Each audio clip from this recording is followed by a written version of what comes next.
Vous avez dit non à l'aide alimentaire. Pourquoi? L'aide alimentaire que nous avons reçue, malheureusement, au lieu de nous aider à nous développer, nous a maintenus dans une mentalité d'assister. Chaque jour, on tend la main pour demander à manger. Ça, c'est mauvais. Deuxièmement, l'aide alimentaire fait que les paysans de chez nous qui auraient pu produire ne peuvent plus produire parce que quand ils produisent, ils n'arrivent plus à vendre. C'est les surplus des paysans des autres pays qu'on nous amène ici.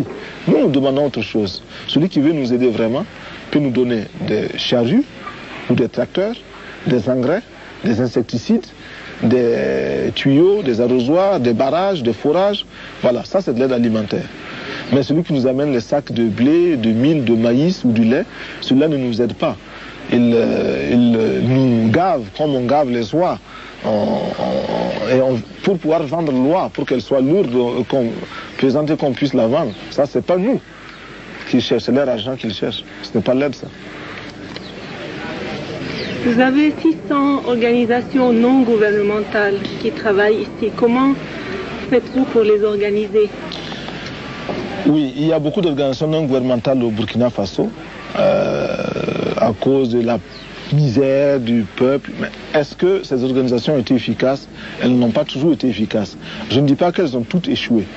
Il y en a qui sont sérieuses. Mais il y a beaucoup qui ne sont pas du tout sérieuses. Qui viennent ici simplement pour offrir des vacances à quelques jeunes gens européens qui sont fatigués de l'hiver ou qui sont fatigués de la vie grisâtre de l'Europe et qui recherchent un coin plus ou moins exotique. Et puis, il y a derrière cela des lobbies qui s'organisent pour avoir beaucoup d'argent. On va demander à des vieilles femmes de donner un peu de sous pour aider les pays pauvres. Et elles sont sincères, ces vieilles femmes, elles donnent leur argent. Mais elles ne savent pas qu'une partie profite à ces politiciens qui sont des voleurs. Mais les organisations que nous avons ici, nous les avons regroupées au niveau d'un bureau que nous appelons le bureau de suivi des organisations. Ce bureau est logé à la présidence. Parce que nous avons constaté que les organisations non gouvernementales arrivaient avec leur argent et étaient exploitées par les dirigeants nationaux.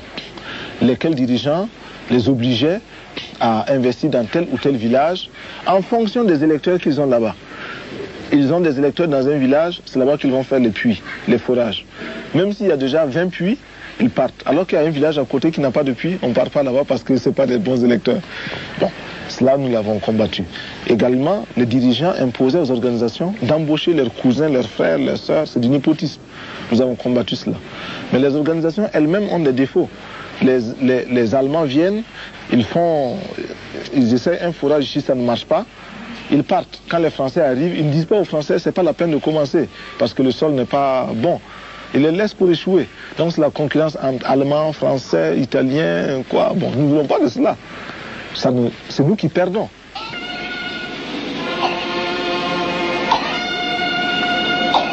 Partez! Upp! Posez!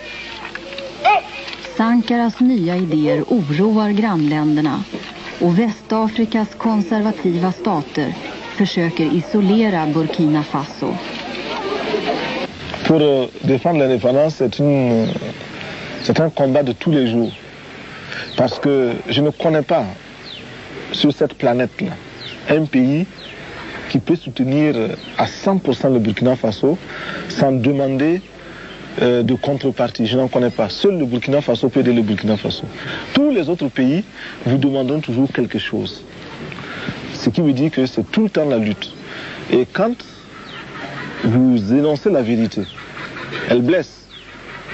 Les partenaires, les amis pensent que vous devez être inconditionnel, surtout que vous êtes pauvre, vous êtes petit et peuvent s'occuper de vous. Or, nous sommes pauvres et petits, mais nous voulons tout le temps dire la vérité partout. Tous ceux qui cherchent à nous dominer, d'où qu'ils viennent, ils sont impérialistes. Même de l'Est. Même de l'Est, s'ils nous dominent. Et pour cela, c'est leur comportement qui fait qu'ils sont impérialistes. Ce n'est pas leur position géographique. On ne cherche pas l'impérialisme avec une boussole. Est-ouest, non. On cherche l'impérialisme en fonction du bonheur qu'on a et des rapports qu'on a. Vous êtes là, tant que vous voulez connaître notre peuple, vous n'êtes pas impérialiste. Mais tant que vous cherchez à nous étudier pour nous dominer, vous devenez impérialiste. Et moi, je ne cherche pas à savoir si vous venez du nord ou du sud, de l'est ou de l'ouest. Vous êtes impérialiste et puis c'est tout. Même la couleur de votre peau ne m'intéresse pas. Parce que vous pouvez être noir comme moi, mais avoir des idées de domination et d'exploitation des Noirs. Est-ce que les Africains n'ont pas de défauts? Les Africains ont beaucoup de défauts. Ils en ont beaucoup. Le premier défaut, c'est que nous sommes pas unis. C'est le plus grand, c'est un grand défaut aujourd'hui pour nous. Mais nous avons les autres défauts des hommes, hein, des autres hommes. Il y a des paresseux chez nous, il y a des voleurs, mais je crois qu'il y en a chez vous aussi, on voit dans les journaux chaque fois. Il y a des dirigeants chez nous qui sont des voleurs, mais on voit dans vos pays également des scandales chaque jour. Il y a des dirigeants chez nous qui sont menteurs, mais on voit chez vous aussi des dirigeants qui sont menteurs, des scandales, tout le temps dans la presse. Donc, nous avons les défauts des hommes.